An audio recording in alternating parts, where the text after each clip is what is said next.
Shalom, this is Rabbi Klein from the Greater Miami Jewish Federation. This week's Parsha is the Battle of Brothers for the Birthright. What does it mean to be the firstborn? And at the beginning of this week's Parsha, we have a really bizarre story. What's the story? Jacob is sitting there cooking lentil stew, and Esau is a hunter, and he comes back tired from his hunting in the field. He's hungry, he sees this soup, and he wants to eat. Jacob begins to haggle with his brother Esau and says, "You know what? You sell me the birthright and I'll give you the soup." Esau says, "Listen, I'm about to die of fatigue. What value is this birthright?" He eats and leaves, and then the text concludes he despises the birthright. Now, there are so many questions in this really bizarre story. First of all, selling a birthright for a bowl of soup? Really? Second of all, taking advantage of your brother when he's in a vulnerable position. It's clear later in the Parsha, in fact, Jacob creates another ruse to get the blessings, with the blessings of Isaac. And Jacob needs, for the next few decades, to struggle to become Israel. Many of the medieval commentators note here that Jacob does not come out of this narrative looking good either. In fact, it's quite clear to me, looking at the context of all of the narratives in Genesis, that this event does not secure Jacob's place as the firstborn. Now, we don't have time to look at every dimension of the story, but I would like to focus on one aspect of this story. This story shows that Esau is not fit to be the firstborn because of the notion of what the firstborn entails. Let me tell you about a well-known experiment. You might know about it in the 1970s in child development at Stanford University. It's called the marshmallow experiment. Children are given a marshmallow, and then the tester tells them if they just wait a little bit, they're going to get 2 marshmallows a little later. Then they left the room, the experimenters, and watched what happened. Of course, some of these children waited for the second marshmallow, and others took the marshmallow immediately.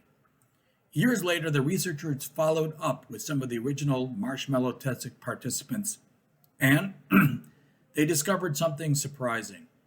Those individuals who were able to delay gratification during the marshmallow test as young children rated significantly higher on cognitive ability and the ability to cope with stress and frustration in adolescence. They also earned higher SAT scores. Interestingly, in Freud's psychoanalytic theory of personality, the pleasure principle is the driving force of the id. We seek immediate gratification of all our needs, wants, and urges.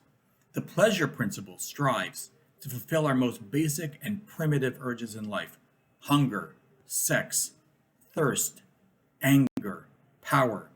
And when these needs are not met, the result is a considerable state of anxiety and tension. Yet, as the researchers at Stanford conclude, being able to overcome your immediate needs, meaning self-control, is the key to success. Playing the long game, pushing off immediate gratification is our key to succeeding in life. Now let's return to our story. Esau comes back from the field, from hunting. He sees food, immediately reacts, "Give me some of that red stuff to gulp down. I'm famished." Which is why he was named Edom. Edom means red, that red stuff. Now there's a number of points. The word that he says, "Give me some of that food," in Hebrew is haliteni, gulp. That's a word for an animal in the Torah. It's like eating from a trough. And in fact, he doesn't even have the patience to say, "Please, can I have some soup?" He says, "Give me some of that red stuff." Who is Esau? Esau is a hunter of animals.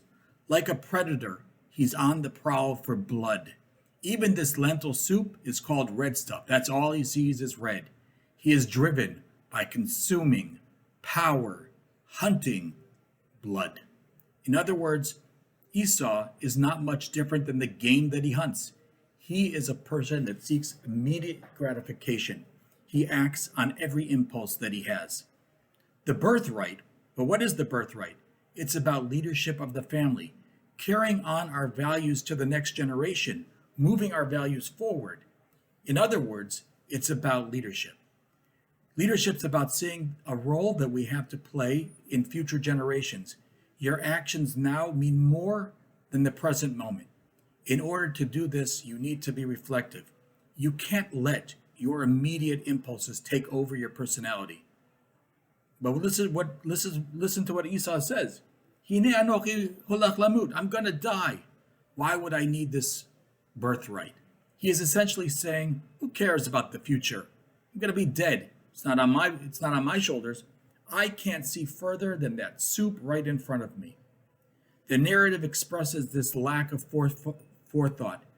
The narrative says in quick order, he ate, he drank, he got up, he left, and he despised the birthright. The medieval commentator Ramban says, Achal shachal v'shata, chazar hasadeh el tzido. After he ate and drank, he went back to hunting again. Bizu sibat bizuya b'chora. And this is the reason why he despised the birthright. Now listen to what he says. Ki ein chefetz b'ksilim rak she'ochlu v'yishtu v'yasu cheptzam b'itam v'lo yachushu la'yom machar. Because this is what fools do. They only eat and drink and continue doing what they were doing before, and they don't even think about the next day or the future. Only living in the immediate moment. That is Esau. Esau cannot be the firstborn because he cannot be a leader looking into the future. Leads us to our question for us. What kind of people are we, as individuals and as a nation? Do we see ourselves as people driven by our needs for instant gratification, whether it's food, sex, power, anger, honor? Are we the type of people like Esau, acting on base passions at any moment? Or do we see ourselves like Jacob, planting seeds for the future? And are we willing to put aside our more immediate needs or drives for a greater future?